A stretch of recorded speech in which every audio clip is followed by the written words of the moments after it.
Good morning, Raiders. I'm bringing this day early because I want to make sure this gets out and that there is, in case there's a snowstorm and everything else. And this may not affect everybody for some of the stuff. So just be aware that this may be a little bit longer than normal video, but I want to make sure I communicate some stuff to you guys because there might be some misunderstanding, miscommunication. Confusion, and even bad writing on our part, trying to do what the law says versus what we need to do, and so forth. So I want to be completely honest with you guys, completely, transparent, because we're here together to work together, and that's what we're all about. We're trying to find ways to communicate. So first off, winter storm. First off, tonight is the Christmas program. We're going to try to hopefully get it all in and squeeze it in. The kids been working really hard. It sounds beautiful. I cannot wait to see it tonight. But if for whatever reason we have to close early because the storm comes in, it may even miss us completely now. It may go to the north of us. But if we do not get it in, we will do it when we get back from Christmas break. I can remember a time when I was in California in the desert and we had a snowstorm and had to cancel the last day of school before Christmas break, and I want to say a couple days when we got back because the snow was so bad that we didn't have snow plows in the city that we are in because we usually don't get any snow. But we did the performance, had our classroom parties after the break. I know it's not ideal, but we can work with that. All right. So there's two things that are main topic today is things that we have to legally do and things that we need to do. And then there's other stuff that goes into that, but there are certain things that as a school, as a non-public school even, that's registered with the state of Michigan Department of Education, which helps us get our share time teachers, which helps us get our title funds, be able to apply for some grants that do come our way that we can try to get. There are certain things that we must do. Some of those things are like the fire drills, the tornado drills, the lockdown drills, but it includes also attendance and keeping a track of attendance, keeping track of tardies, absences, and so forth. And then also, lastly, one of the bigger thing is Miss Tammy. The reason why she asks why your child is sick when they're sick is because certain diseases, sickness, illnesses, we must track with the Wayne County Health Department. Again, not always ideal, but it's certain things that we have to do. And there's been a lawsuit in effect. Recently we won, so we're supposed to be getting some money back for doing some of those required things where the public schools were able to pay their workers to do these, teachers to do attendance, teachers to do, or principals to do fire drills and so forth. So, but that's besides the point.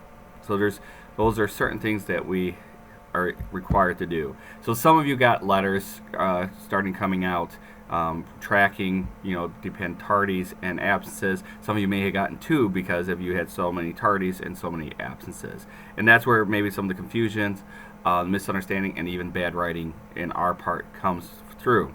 So I want to try to clear some of that up.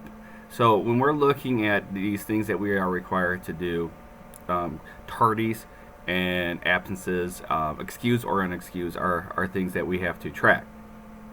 So they use the term chronically absent. And chronically absent, in kind of the legal definition, means absent about 10% for 10% or more of the enrolled school days in a school year. And then that doesn't matter if there's unexcused or excused, or even if they're, if say you're suspended, disciplinary. If you're not here, you're not here. It doesn't matter the reason why. So that's one of the terms, and I don't think we clearly wrote that out in the letter. Mrs. Drynan and I have been looking at it. We already rewrote the letter once. We're going to look over it again and make sure that we define these terms in the letter as well. So chronically absent is a huge concern for you as a parent, but for teachers and for the students.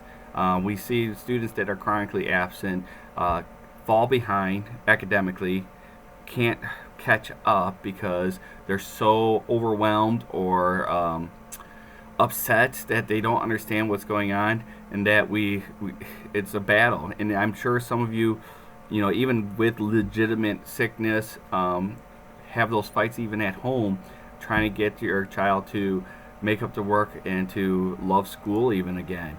So that's why one of the reasons why we started this RTI program each week. So we have our resource room, which the LSEM teaches or works with students that are academically low.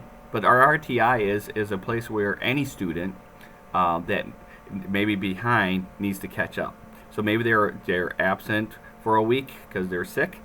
This is a place where they can get some one-on-one help and small groups help with Mrs. Drynan, with Miss R's mom, and anybody else that we can get to help there. And this is also why we have aftermath with Miss R to help, especially in math, the older kids, especially as well, to catch back up for those who don't maybe understand where they're at. So that's a term, chronically absent, on there. And then the word that I think was probably misunderstood and misworded by us was truant and truancy. And what does that mean? So truant is when, again, that's a legal term that by Michigan state law, we have to track and make sure our students are here. Now we've been, with the last couple of years with COVID, Michigan Department of Education, and sometimes this deals with the legal system and police, they were kind of relaxed on that, but they're kind of making an effort trying to get back to normal like we were before. And I went back in my notes, and I want to say a couple of years ago I had the exact same talk, talking about these different terminology. So I apologize for the letter not having it updated to make sure that these terms are located in that letter, or maybe we need to make sure that our student hand letter, we were trying to make sure everything is communicated correctly in our student hand letter as well, where like tardies, 3 tardies equals an absence and so forth, half-day absence. So tardy, late absences also. So you have truancy. Those are when we're allowed to we go to 20. Technically, some school districts say 10. So there's a little leeway there, that where you 10 or more absences per school year that the child should be counted as truant. And then there's a whole process that we need to go through with that.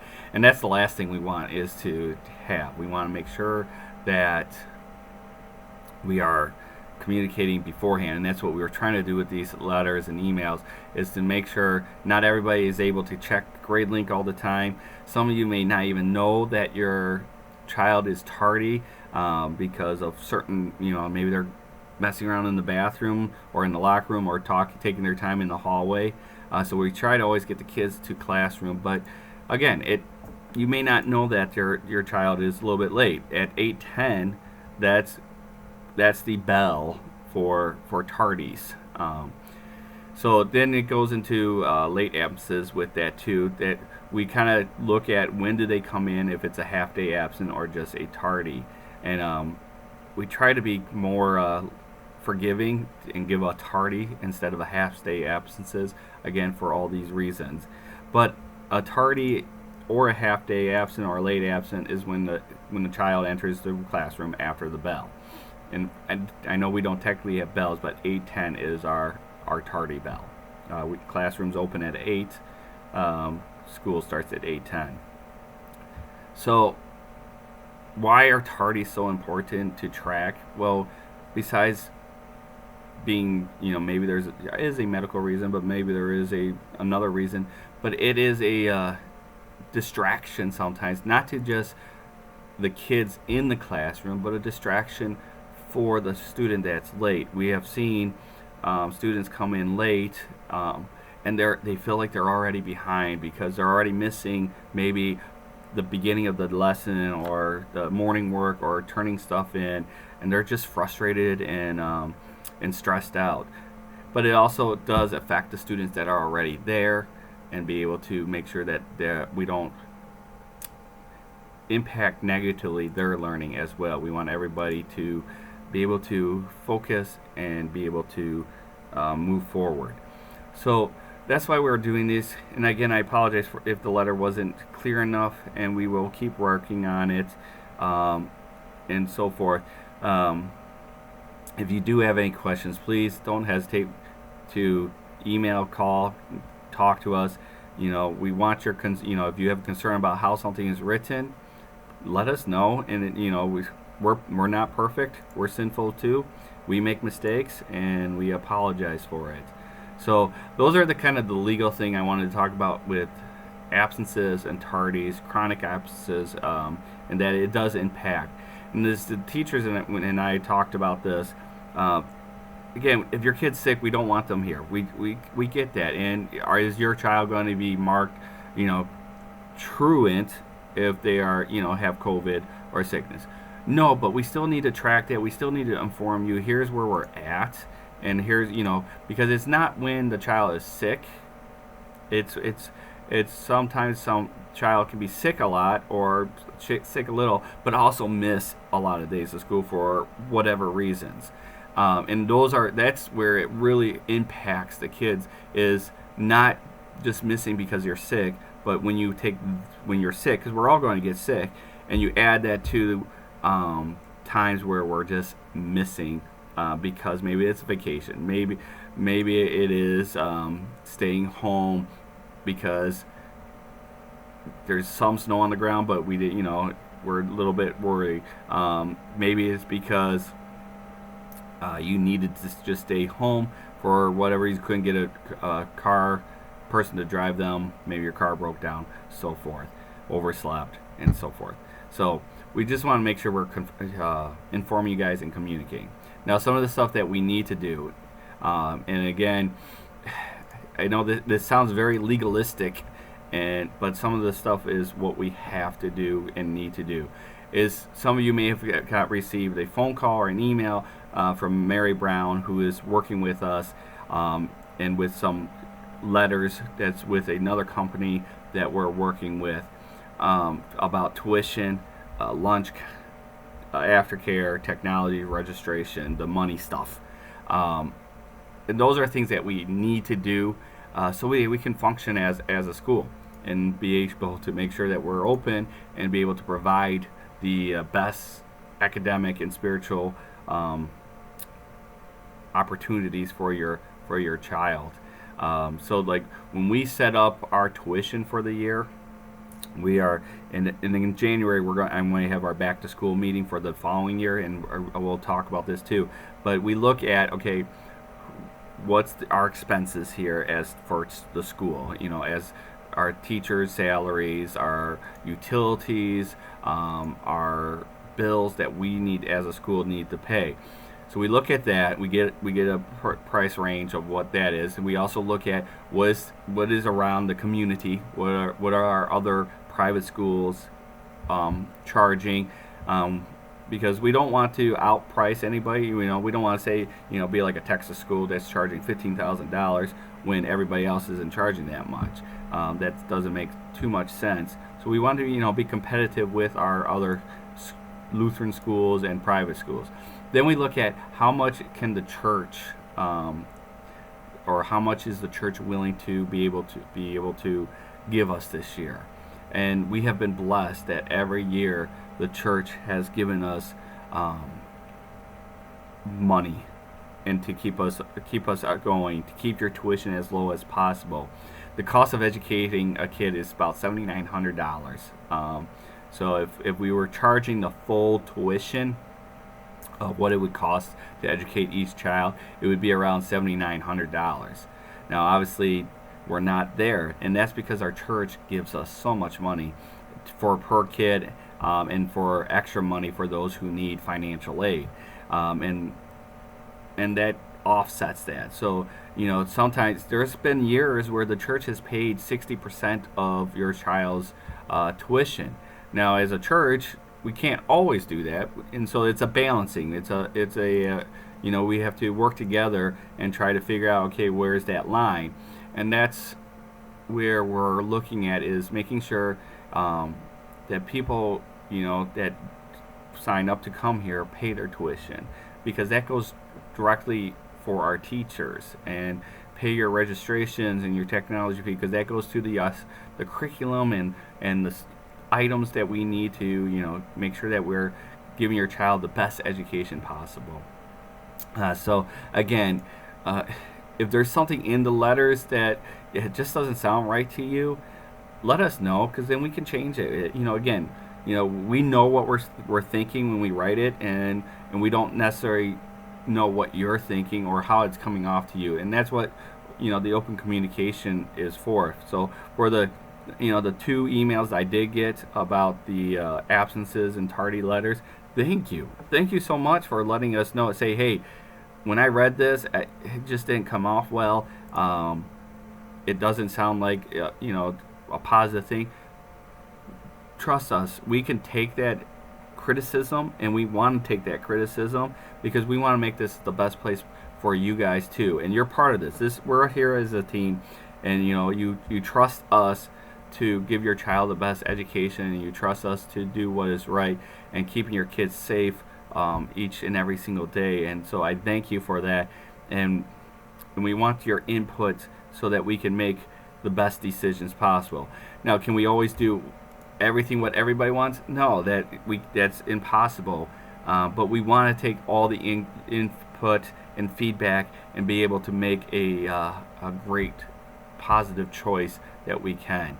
And that's why that survey that I switched over from once a year to every 90 days. So if you didn't get that email yet, you will be getting it soon. Every single day, a couple emails and text messages shoot out to you guys to say, hey, the survey's open for you to fill out.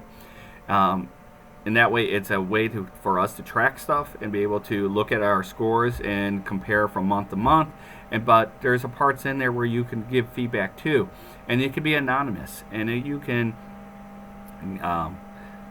not fear that we won't know who you are. So be honest, be brutally honest, and we can communicate that way, and we will never know who you are.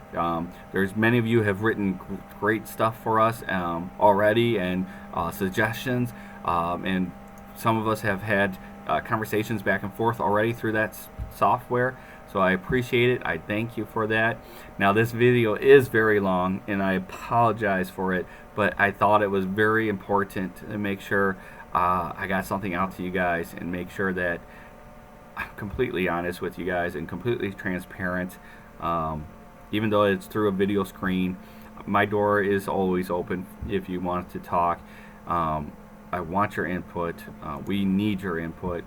We need to be a team here. And again, if I offended you or the letter offended you, I apologize. And that's wasn't our intention. Our intention is to make sure that we inform you of what's going on, where you're at, what's the law, what do we need to impact, and so forth. So again, thank you for being amazing parents. I know it's Christmas is right around the corner. The kids are ready. You may be ready. I still need to wrap my Christmas gifts.